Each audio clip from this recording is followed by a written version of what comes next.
Before we go into the podcast, I want to just talk about a business that I've set up with my friend George.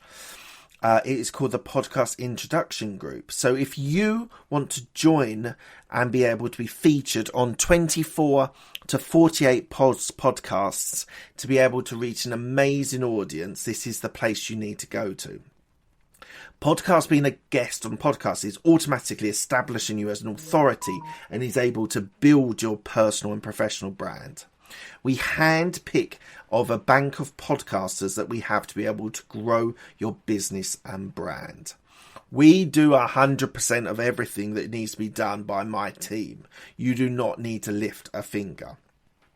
You are able to expose yourself to new and relevant markets by going on other people's podcasts. You also are able to create brand loyalty. People will love listening to you and coming back to your products or services, and it's able to increase your revenue. So if you want to be able to get involved, you can sign up quickly, registered with an account manager.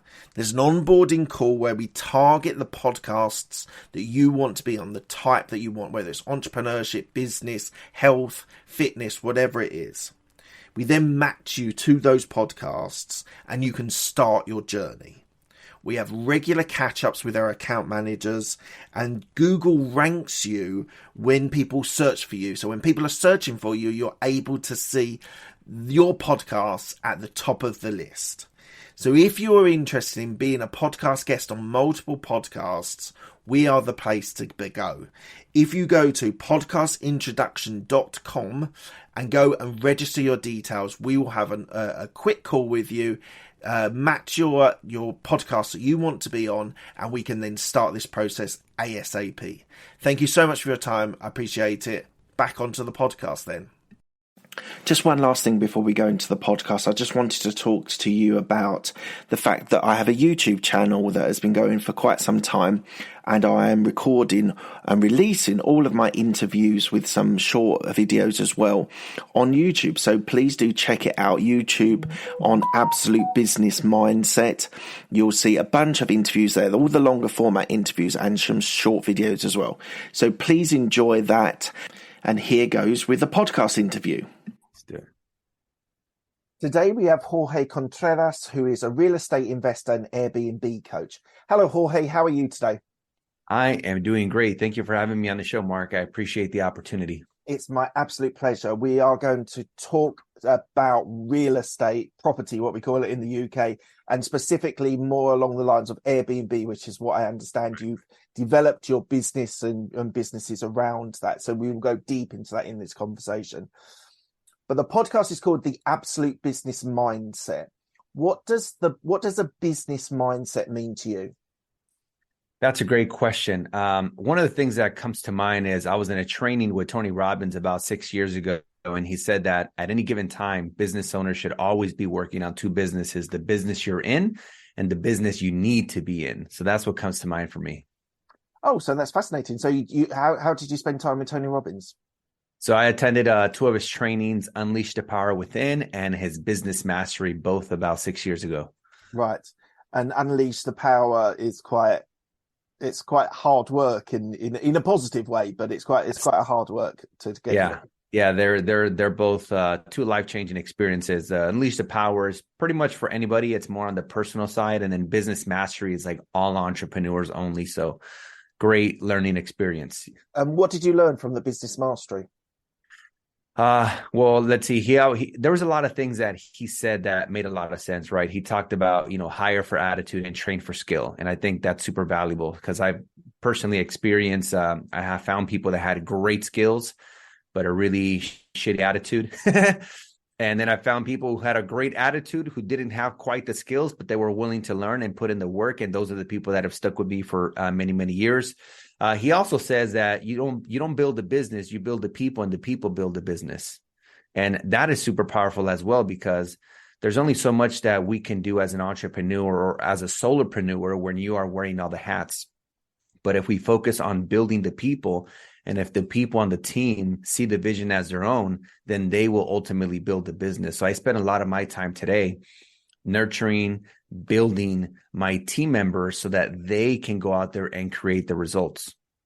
It's so interesting what you said there. I've just written a couple of things there, and I've experienced that hiring people on skill set rather than attitude and fallen foul of that as well.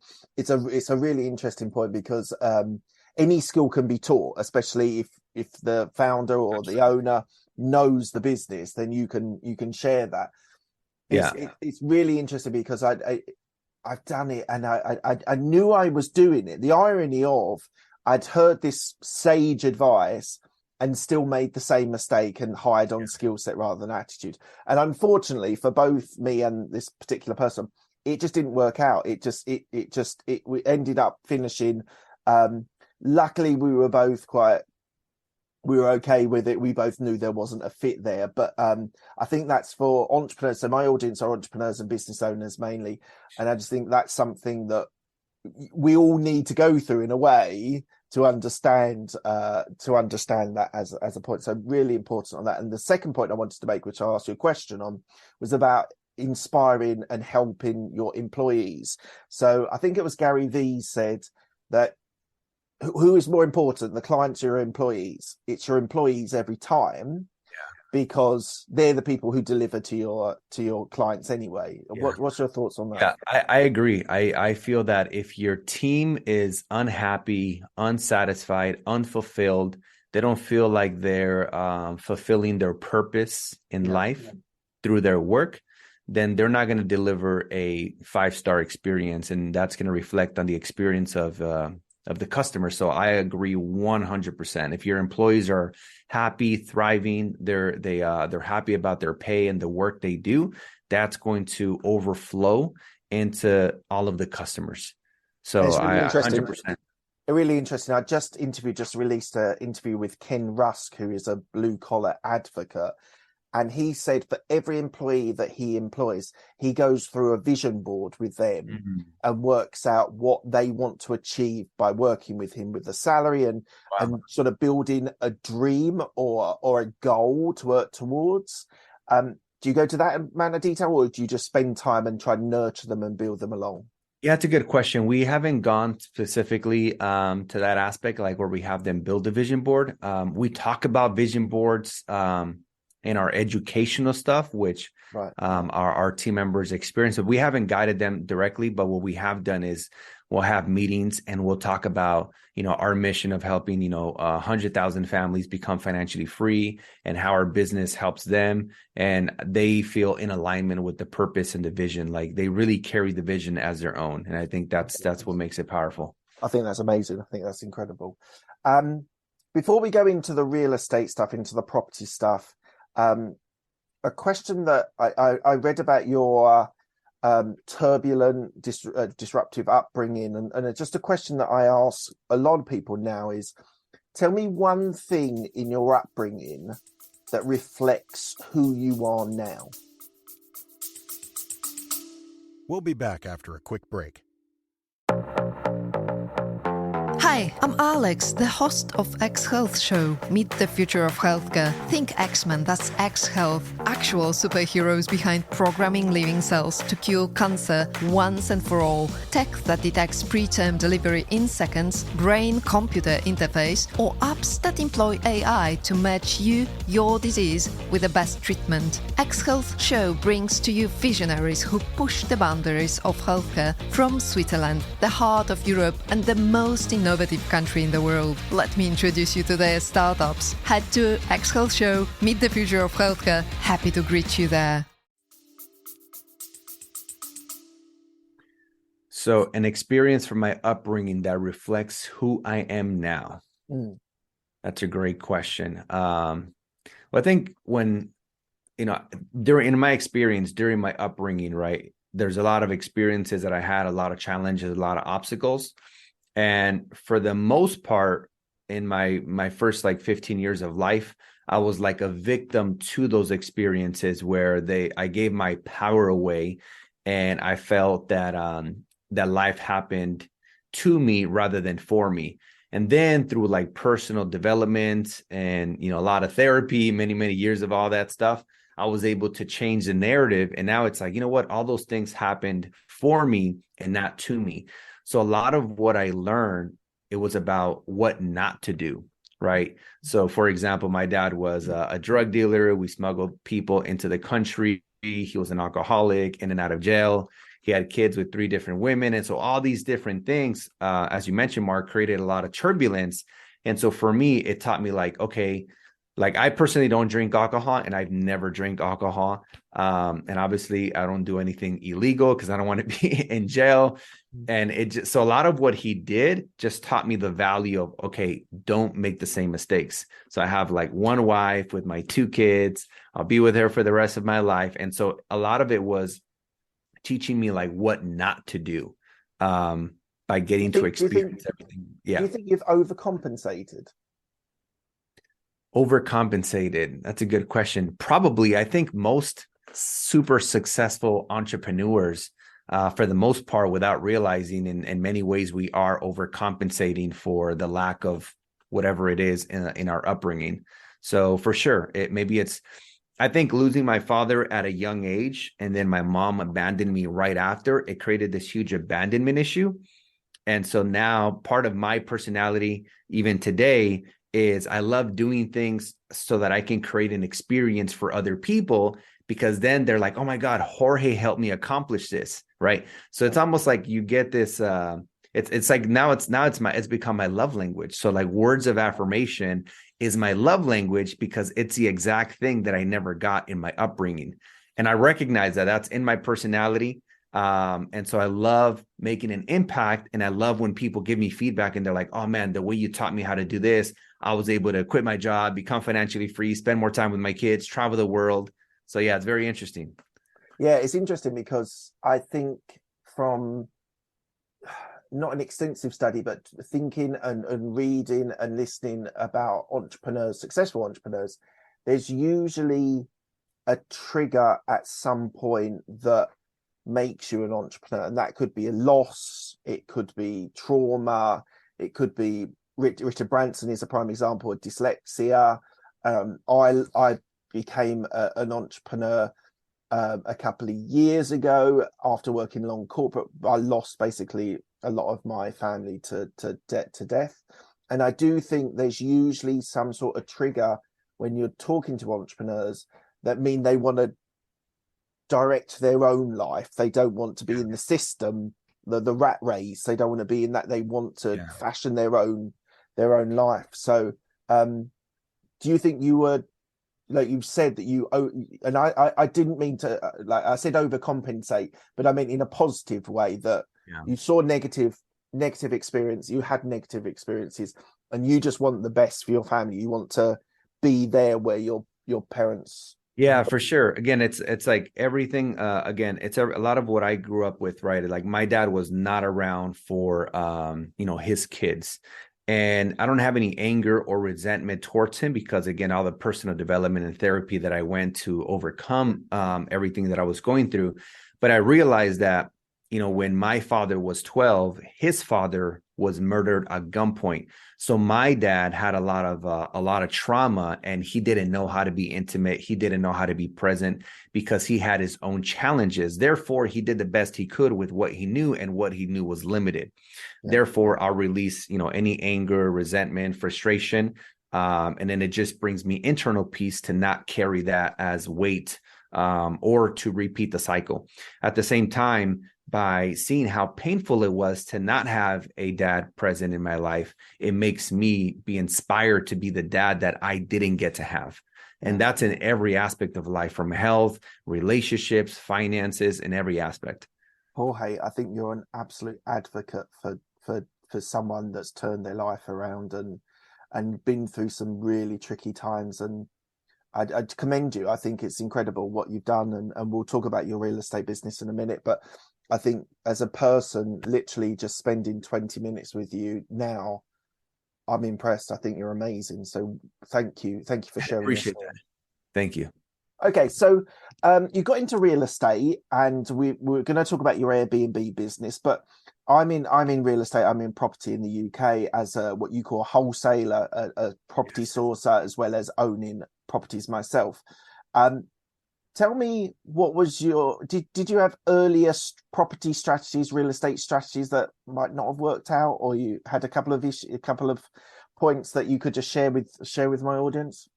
That didn't work out, right? Yeah, it didn't work out, first of all. Yes, absolutely. So my journey began because I invested in the Rich Dad education program. Brilliant. And I invested into their master program, which had commercial, residential, income properties, property management, wholesaling, flipping. It was like 7 strategies, right? Right. And they told us, like, hey, you should start with wholesaling. You could make 5, 10K, per deal, then turn that into flipping, and then go into like rental income. That was sort of their funnel, their strategy. Yeah.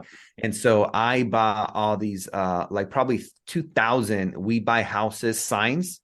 And me and my wife, girlfriend at the time, would go in the evenings when it was dark outside, and we'd hang them on the light poles and just everywhere. And we did that for maybe about 18 months. And that would have led to, of course, wholesale deals and flips. And I got really close to locking maybe like 2 or 3 deals in that 18-month period, but I never locked anything up. I also invested over $10,000 into this company that would send postcards to motivated sellers or distressed sellers, people that were going through divorce or just all types of things. Somebody had passed away, code violations, behind on mortgage payments. Yeah. And we would send these postcards, had a website. At the time, I still remember, I even went in my neighborhood and I took pictures with people as testimonials. I was just trying to find a way to fake it till I could make it. But that never worked for me. And the only reason it didn't work is because I basically threw in the towel for that specific strategy.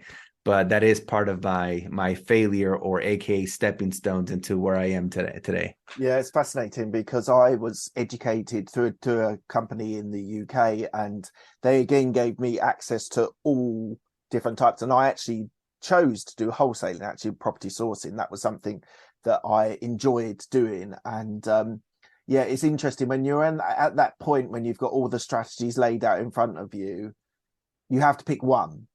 Right. And you have to be patient to let it work, because what people are teaching you has worked for other people. You just sometimes, what I've found, other people that were in the group that I was in and in the same, so they jumped from one to the next. They do 6 months in one of them, and then they'd start again and do 6 months. And you never find the diamond, you never find the gold by doing that, do you? I agree. And there's so much value in that, Mark. There's a great book. I'm not sure if you've read it. It's called The One Thing by Gary Keller. And in that book, he says, if you try to chase 2 rabbits at once, you will catch neither. And he also says, what is the one thing that if you did that correctly, it would make everything else easier or unnecessary? And one of the challenges that I had with learning 7 strategies at the same time is at the end of taking the courses and these weekend seminars for each strategy, I was like, oh my God, they all work. They're all amazing. What do I do? And I just found myself stuck. Like, I thought that if I learned all the strategies, it was actually going to help me move, go bigger, better, faster, stronger. Now, in hindsight, I'm like, you know what? If I would have picked one strategy to learn, only one, and then go and do like 5, 10, 15, 20 deals, and then go into the next one, that would have been way more effective. And that is my philosophy today. That's what I tell people. I'm like, look, if you want to flip, awesome. If you want to wholesale, great. You want to go get your agent license or loan officer or do Airbnb, doesn't matter. Just pick one strategy and then say no to everything else and just go all in. Put your blinders on and just go all in. Absolutely. 100% agree with that. 100% agree with that. So when I was doing the research, it said that you're a property investor and Airbnb coach. Is your strategy now solely Airbnb? Yes, everything, all of our properties right now are Airbnb. So we own property. We also do the subleasing, and we also have a management side. So we implement all 3 strategies ourselves. And but yeah, everything is with short-term rentals. And why don't you, because some of my audience are not property people, not real estate, can you just talk me through the strategy for Airbnb, what it is, what it does, maybe numbers, like rough numbers on what you sort of charge, and then maybe profit afterwards? Yeah, absolutely. So with short-term rentals, right? If it's in the right type of property with the right amenities and the right location, and I'll talk about the softwares we use in a second, but there's an opportunity to potentially make more money. That said, there is a lot more work, right? There's a lot of turnover. There's like 4 to 8 cleanings a month. But just like any business, if you learn, again, something else I learned at the Tony Robbins Business Mastery, right? If you learn how to work on the business rather than in the business, you could make almost any business partially passive, whether it's 50% passive or 80% passive. And so there's a software that you can use in London. You could use it all over the world. It's called AirDNA. And this is a data software and very similar to how we look at the comps, right? How other properties, how much they've sold for in order to determine the comps of, potential wholesaler flip or income property. We can use AirDNA to look at the projected revenue of any property. So let's say you're looking at a 3-2 single family home, near the downtown area, and it has these amenities.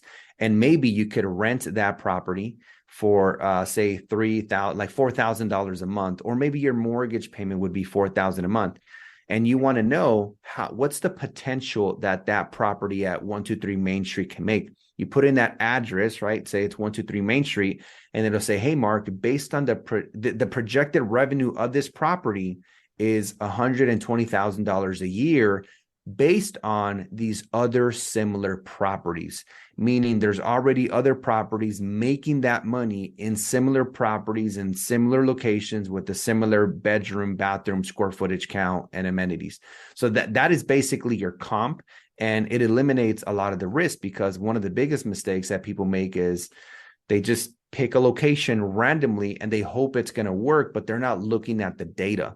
And so just like anything, right, AirDNA is a paid software, and that's why, the data is accurate. So once we know that property can generate double or more, obviously now you're going to go into your acquisition, whether you're going to speak to a landlord to get permission to use it as a short-term rental and just pay them the fixed amount, or if you're going to buy it or do a BRRRR or whatever it is, or maybe you're wholesaling it and then you're just going to show the numbers to the potential end buyer, because they might then see the value in making and paying whatever you want to sell it for. So that's like there. And then of course, the only 3 operations that in the business, whether you own, sublease, or manage, you need somebody to clean, somebody to do maintenance, and somebody to do the communications. And it's interesting because the Airbnb strategy, it's a business. It's not like a property like sublet or leasing out to someone. There's as you just described, usually with a house, you get a tenant in and they pay you X. With Airbnb, you need the systems in process to be able to do. So I totally agree with that.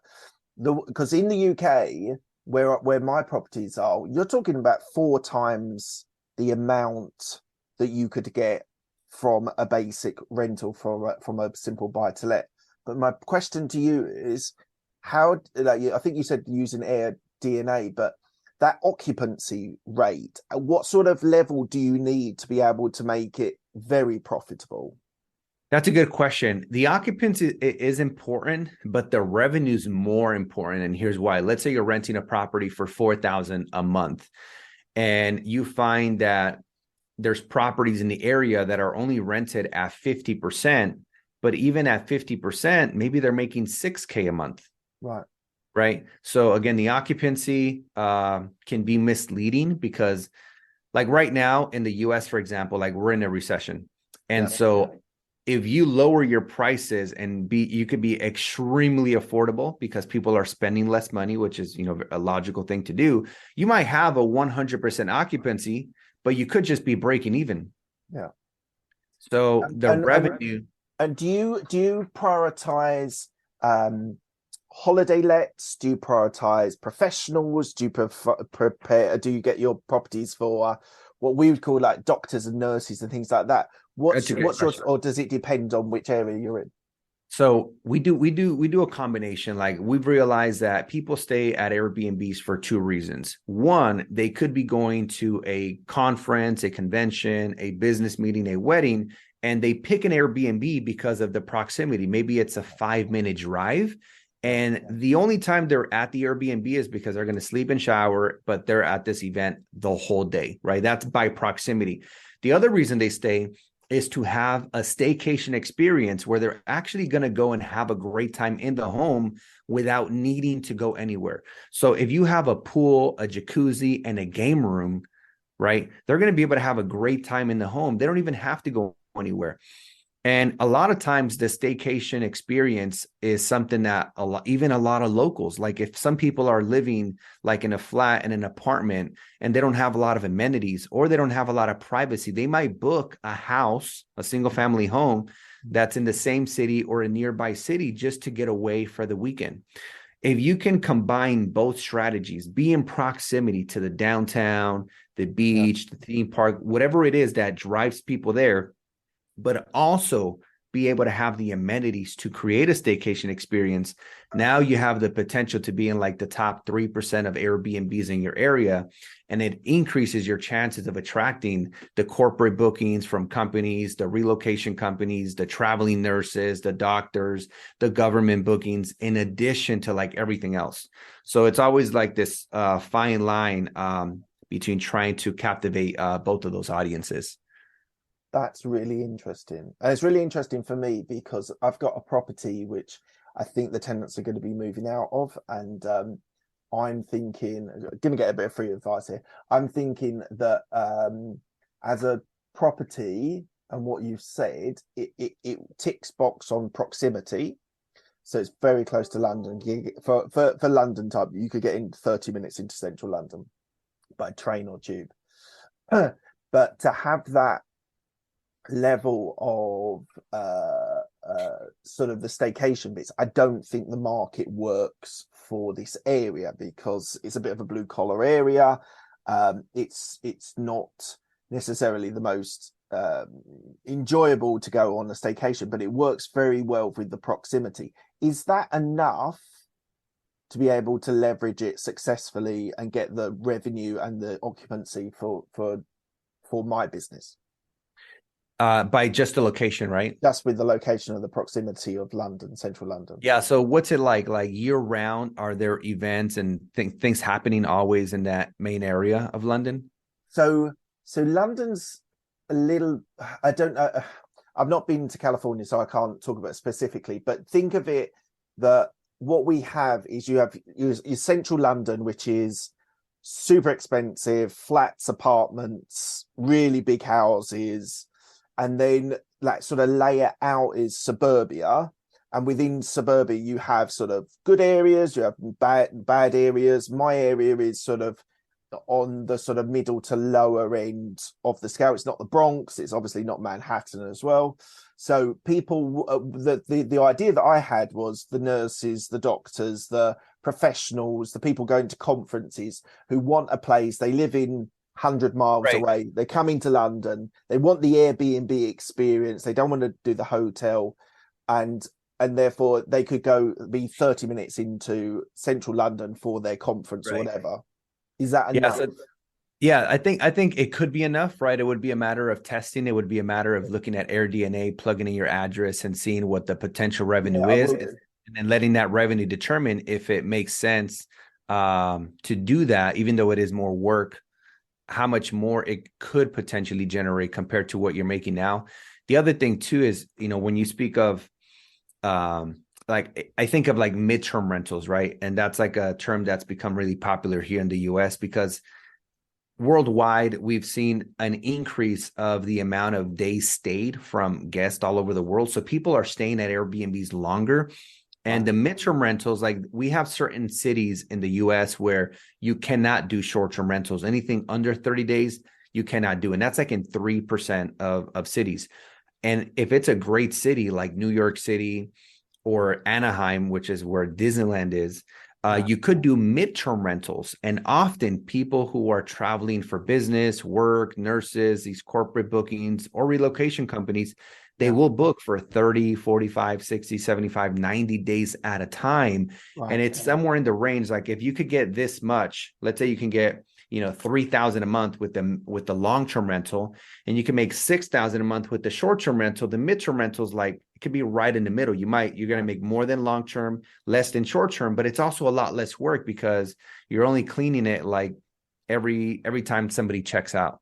Yeah. So the midterm rentals could be an opportunity as well. Yeah, no, really interesting. Thank you very much for the free advice. I appreciate it. For sure.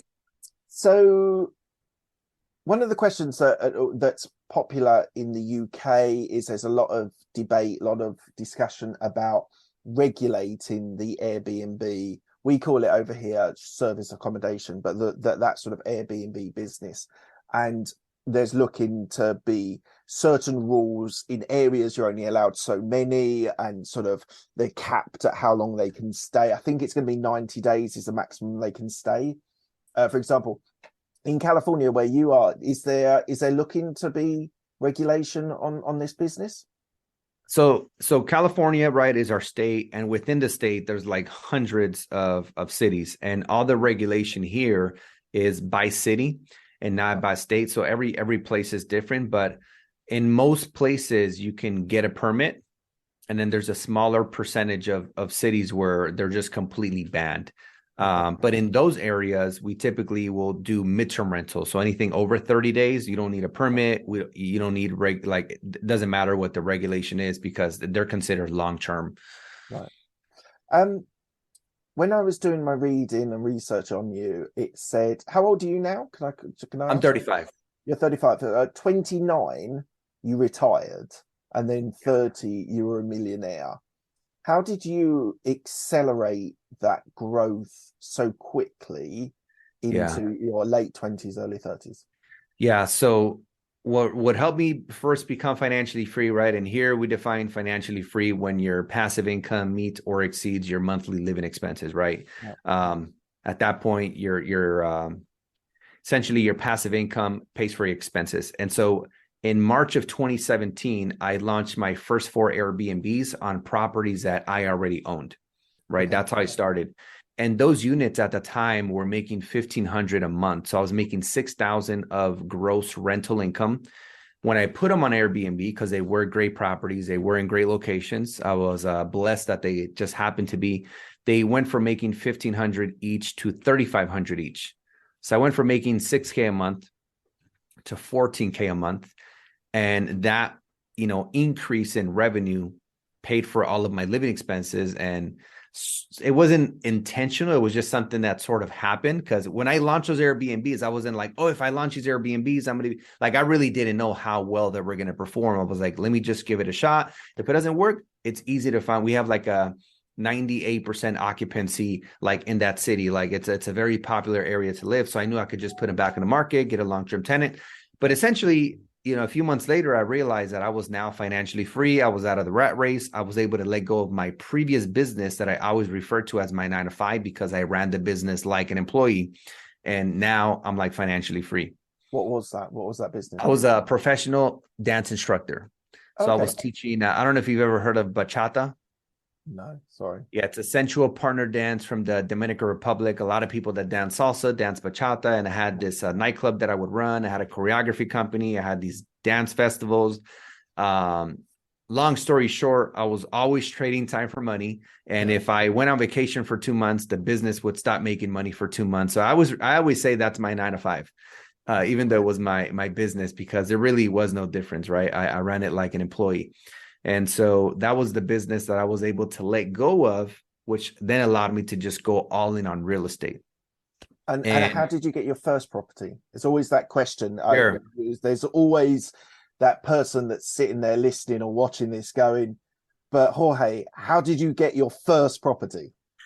Great question. So here we have a program called FHA. I don't know if you guys use that in London, but it's pretty straightforward. You can buy a owner-occupied property with 3.5% down, and all you need is it used to be 620, now it's like a 640 FICO credit score. Okay. So it makes the barrier to entry very low because it's just 3.5%, right? On a $500,000 property, you're talking $17,500. Yeah. When I bought my first property, It was $240,000. It was in Los Angeles, California. I closed May 23rd of 2012, so almost 11 years ago. And my mortgage payment, principal, interest, taxes, insurance was $1,500. Utilities were about $300. So all in, my total expense was $1,800. At the time, I was single, no kids. So I lived in the master bedroom, and I rented the other 3 bedrooms at $600 each. And I lived mortgage payment free. Right. So that's how I did it. And, the down payment, 3.5% of 240, it was only $8,200. Yeah. And at the time it was a buyer's market. So the sellers paid for the closing costs. Right. There was no other offers. Nobody wanted to buy houses in that time. And I always thought, like, well, what if I ever have to pay the mortgage? So I always saved those $1,800 in the event that I ever needed to pay them. And after 2 years of saving $1,800, I had $43,200 in that savings account. And rather than buying a Mercedes or a Benz or going on vacation, I built my first new construction in 2014 in the backyard. It was a 220 square foot studio. Right. So now I'm living mortgage payment free in the main house, and I'm making $1,000 of passive income from the back unit. And, 30,000, you divide the 12,000 per year. In 2.5 years, like in 2016, I recouped my entire investment. Now I have my money back, my $43,200. I'm still making $1,000 a month from the back unit, and I'm still living mortgage payment free. And there was like a switch that happened right there, Mark, because growing up, family, or peers, they always said, Jorge, money doesn't grow on trees. And I realized that money does grow on trees if you learn how to plant money seeds. And I learned that everybody who told me that money didn't grow on trees were simply projecting their limiting beliefs onto me. And so it was just powerful. It was a breakthrough. It was a paradigm shift. I was like, wow, I could just do this over and over and over again. So it was a life-changing experience. Again, it wasn't the money wasn't life-changing. What I realized in that moment, that paradigm shift, is what changed my life. Fascinating. And we don't have that sort of support in the UK. For buy-to-lets, it's a little bit trickier rather than in your own home, which there's a low barrier to entry. But it is interesting that, and one of the things I've just gathered with you, spending some time with you, you are very detail focused. You're very confident with your numbers and what they're earning. And what do you think that sort of attention to detail, where did that come from? That's a great question. Where did the attention to detail come? You know what it is I did go to community college for 3 semesters, and I didn't know what I was going to do at the time when I was like 18, 19, but I was fascinated and continue to be fascinated with just psychology, how people think, why people do what they do, why they believe what they believe. Like I've always been extremely fascinated by that. And over the last 10 years, I've taken a lot of courses and a lot of trainings on learning people's personalities, how people become their personality, and how a person can shift. And so the nature of my personality is to be a risk taker, a go-getter, extrovert, to be the person in front of the camera. At the same time, we're not very calculated. We're not detailed. We're good at putting water in the bucket, but then there's always holes in our bucket. Like I'm a visionary. Right. The opposite of that is like an integrator, somebody that is very detailed, structured, perfectionist.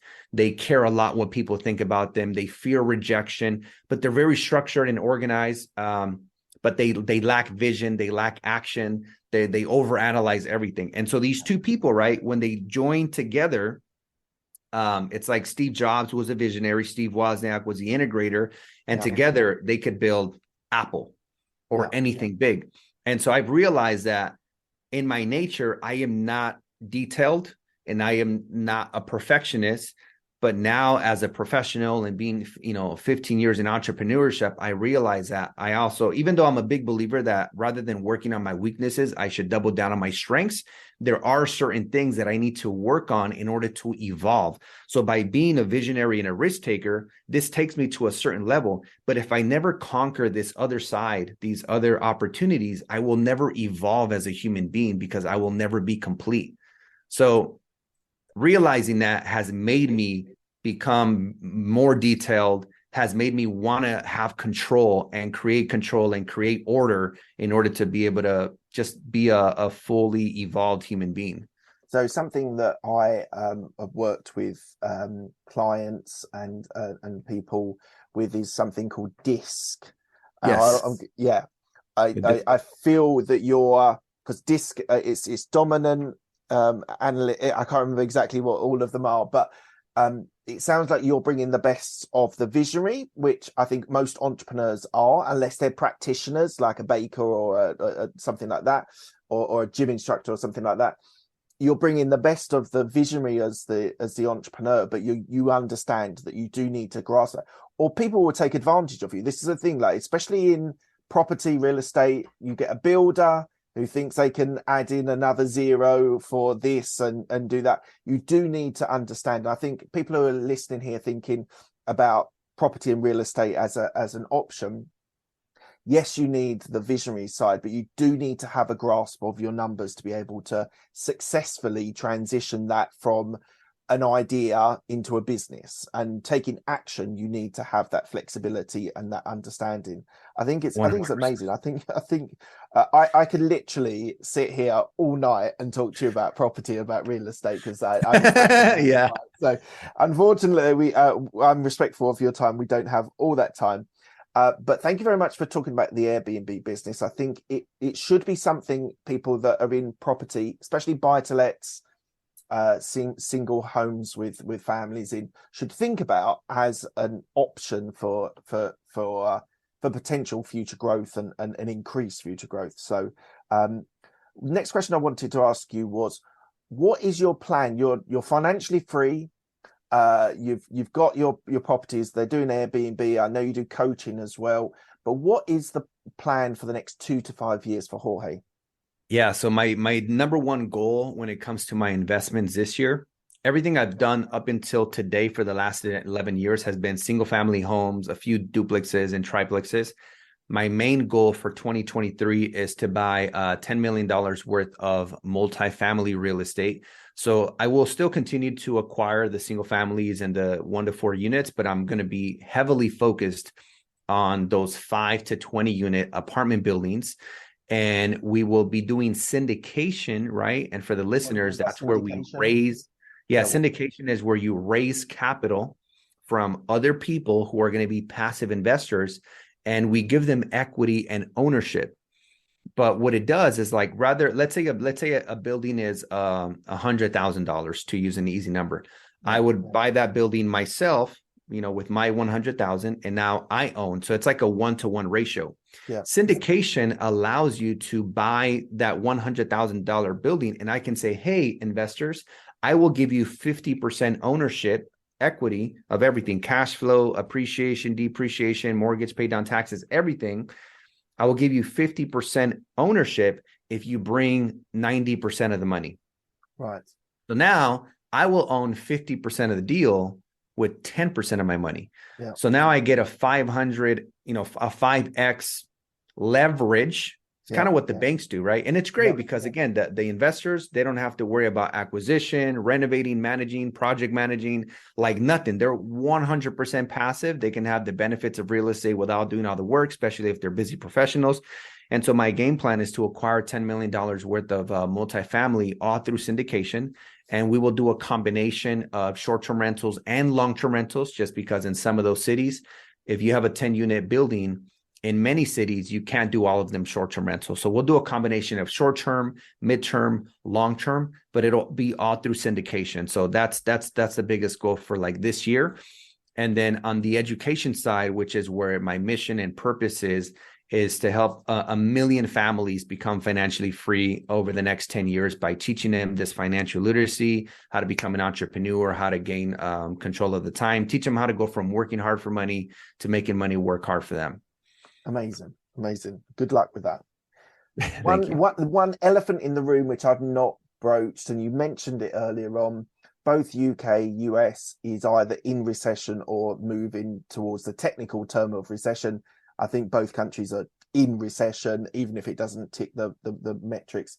What's your view on the recession for real estate in, let's just say, the US? Yeah. So, I mean, I used to be a mortgage lender in my last real job during the 2008 crash and crisis here in the US. And after, it's almost like, each and every night it gets really, really dark. And then in the morning, the sun rises, right? And the same thing happens with the economy. So it's going to get really dark. But then there's going to be a sunrise. There's going to be light at the end of the tunnel. And there's going to be a lot of opportunity. It's going to be like spring. And so I remember in 2009, 10, 11, 12, it was the best years of buying real estate came right after the recession. So I am very optimistic. I'm excited. I'm looking forward to the opportunity to add another zero to my net worth. And I believe that more millionaires will be created during this recession than any other time in history, as long as they do three things. Number one, they need to acquire the right knowledge and information. Like if somebody wants to be successful with wholesaling or Airbnb, they have to get educated. Otherwise, they won't be able to recognize opportunities if the opportunities like slap them in the face. Number two, they have to surround themselves with like-minded people. They have to be around a community. And then three, they ideally should have a mentor who already has the results and outcome that they want to have. I believe that if they do those three things, they will create great opportunities during the recession. And then there's going to be a group of people that no matter what's happening in the world, they always find a reason to not take action, right? First, it was the pandemic, and then there was whatever it is, high interest rates, high prices. Now it's a recession, and they're just going to keep missing out and waiting on the sidelines like they always do. You're speaking to the converted. I absolutely agree with everything that you've said there. More millionaires, billionaires are made in a recession than in the good times. Most people, 90% of people, if not 95% of the people, are paralyzed by a recession and don't do anything. But to invest now, whatever your asset class is, whether it's stocks, whether it's property, like real estate, whatever it is, if you've got spare cash, which doesn't jeopardize your family and what you need to do with that, you should be investing now. We are in that prime time where money should be put into asset classes that will give you success. However long this recession lasts, if it's a year or 2 years, we're getting lots of things being said. Property prices are going to drop by 30% is what some people are saying. Some people are saying only 2%. Some people are saying that you should. It's bonkers what the message. But what I think what you've just said is, it's almost like the message in the media should be ignored. I'm a very much a contrarian view on economics and on what we should do. Same. When people are fearful, you need to be doing something. And I think it's so important. Everyone who's listening now, we are in January 2023. Jorge and I agree that we're in a recession or going into a recession. You guys need to be liquidated and be able to invest in asset classes that you know about. And your point about education is really important, especially in property. Equally, stocks and shares, I think you do need some education in there as well. But yeah, it's now is the time to take action when everyone else is fearful. Powerful. I love it, man. That's what Warren Buffett says, right? Be greedy when others are fearful. Be fearful when others are greedy. Absolutely. And we're in the midst right now where we need to be greedy while everyone else is fearful, because the time is coming. Absolutely. All right. Unfortunately, I'm going to have to stop there. I asked the same 6 questions to all of my guests. They're quick-fire questions. They don't need a quick-fire answer. First question is, what was the best decision that you made? Best decision I made is to go through therapy, get a therapist, because I believe that there's no such thing as business problems, only personal problems. There's no such thing as marriage problems, only personal problems. And when you're able to heal and rewrite your story in a way where you realize that things happen to you and not for you, you become the greatest version of yourself and excel in anything that you touch. Amazing. What's the best piece of advice you've been given? Do what you can with what you have where you are. Very nice. Who told you that? I don't even know. It's been so long. It's a great one. I love it. I read it or heard it somewhere, and it's something that I just say, okay, do what you can with what you have where you are. You can't sprint, you can't run, you can't jog, you can't walk, crawl, like do what you can. Just make progress. Next question is, who helped you most in your career? Who helped me most in my career? I would say, there's so many people. If I had to name one person, I'll say Mr. Parcell. He was my 7th grade teacher that when he knew I was going through all these challenges, he was my substitute teacher. And he said, one day he came down and he kneeled at my eye level. And he said, Jorge, you don't have to become a product of your environment. You don't have to repeat the patterns. You can set a new standard for your younger siblings. You could change your life and you could change the world. He helped me believe that I didn't have to live life based on the cards that I was dealt with. He helped me realize that I could change my life. It's like Jim Rohn, right? He says, you're not a tree. If you don't like what's going on, you can change it. Yeah, so true. So true. So thank you for your substitute teacher. He should be very proud. Tell me about a regret that you have. A regret. Not buying more real estate sooner. It's just not getting started sooner. That's it. Yeah, the message, some of the good speakers in the UK are saying you can never time the market. It's time in the market, which is the most important thing. So 100%. What are you most proud of? I would say the person I've become. Just in every aspect, like as a father, as a husband, as a friend, as a mentor, just who I am at my core. I really truly care about people and want to help people become the greatest version of themselves. So fulfilling. Amazing. What does legacy mean to you? Legacy means that one day when my body leaves this physical realm, that people have ingrained the belief that 100% is possible 100% of the time. 100% is possible 100% of the time.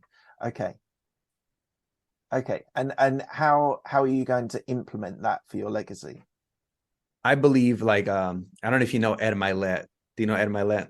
He's like a really well-known entrepreneur here, sort of like right below Tony Robbins. And so he has this belief that when he dies, he's going to meet the greatest version of himself.